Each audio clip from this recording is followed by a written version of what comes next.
ایک اچھی پرہیزگار اور بہت خوبصورت لڑکی، وہ اپنی 3 بہنوں میں سب سے بڑی ہے۔ اس کے والد کا انتقال ہو گیا اور اس کی ماں نے اس کی اور اس کی بہنوں کی پرورش کی۔ جب وہ 20 سال کی ہوئی تو بہت سے نوجوانوں نے اسے اس کے آداب اور خوبصورتی کی وجہ سے شادی کی پیشکش کی، اور حقیقتاً اس کی منگنی ہو گئی اور ایک ایسے مرد سے ہوئی جو کوئی بھی لڑکی چاہے گی۔ انہوں نے شادی کی تاریخ طے کی اور شادی کے چند مہینے پہلے اس کی والدہ کو فالج ہو گیا، جس نے اسے مفلوج کر دیا۔ وہ چلنے پھرنے اور بولنے سے بھی قاصر ہو گئیں۔ لڑکی نے اپنی ماں کی خدمت کی، اسے کھانا کھلایا اور پانی پلایا اور اس کی دیکھ بھال کرتی رہی۔ اس نے اپنے منگیتر سے اپنی ماں کی بیماری کی وجہ سے شادی ملتوی کرنے پر رضامندی ظاہر کی۔ چونکہ اس کی ماں ابھی تک تکلیف میں ہے، لڑکی اپنے آپ سے پوچھتی ہے، اگر اب میری شادی ہو گئی تو میرے بعد میری ماں کی دیکھ بھال کون کرے گا؟ چونکہ خاص طور پر میں سب سے بڑی بہن ہوں۔ اس نے کچھ دیر سوچا اور اس نے اپنی ماں کی خدمت کرنے اور اس کی دیکھ بھال کرنے اور جس چیز سے وہ خوش ہو اس کے لیے جینے کا فیصلہ کیا، اور اللہ اس کو اس کا اجر دے، اس بات کا ارادہ کیا۔ اس نے اپنے منگیتر سے منگنی ختم کرنے کو کہا۔ اس نے جہیز اور تمام تحائف واپس کر دیے جو اس نے اسے دیے تھے۔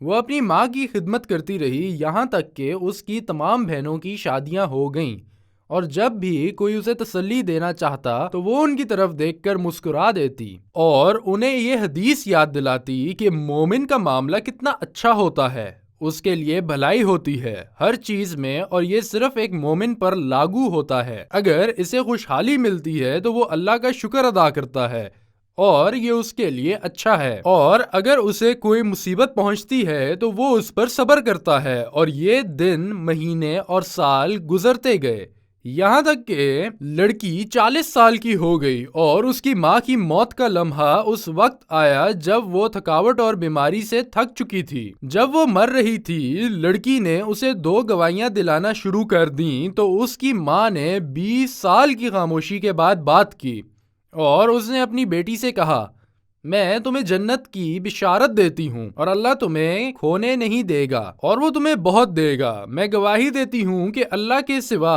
کوئی معبود نہیں۔ میں گواہی دیتی ہوں کہ محمد اللہ کے رسول ہیں۔ ماں کی وفات کے چند ماہ بعد اسے ایک اچھے تاجر نے، جس کی عمر 45 سال تھی، رشتہ بھیجا اور اس نے رضامندی ظاہر کر کے اس سے شادی کر لی۔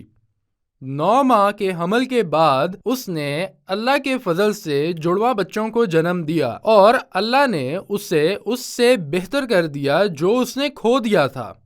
جب لڑکے بڑے ہوئے تو وہ ان کو اللہ سے ڈرنے کی تلقین کرتی تھی اور ہمیشہ ان سے کہتی تھی، جس نے اللہ کو کھو دیا اس نے کبھی کچھ نہیں پایا، اور جس نے اللہ کو پا لیا وہ کبھی کچھ نہیں کھوئے گا۔